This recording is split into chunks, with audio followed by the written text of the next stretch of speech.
Welcome to another video from Gardening with Jason. I just want to show you another tomato disease. This, if you can see that, that's blossom end rot. It's where the bottom of your tomato turns brown and starts to rot away. It's caused by inconsistent watering. So like we've had some very hot days this year, very damp days and cooler days, your plants dry out very quickly, and that unfortunately causes this disease.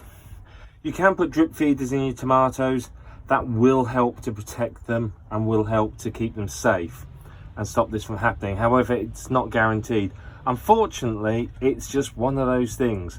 Now, if the tomato's ripe, what you can do is you can just cut that bit off and the rest of the tomato's fine. It's perfectly edible. Alternatively, if it's damaged too much of the tomato, you'll just have to chuck the tomato. There's very little you can do about it. But it comes down at the end of the day to inconsistent watering and the plants drying out too much.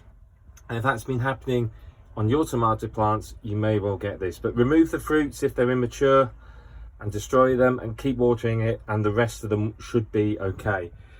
I've got plants at home where I've had this problem, but I've taken the fruits off and the rest of them have been absolutely fine.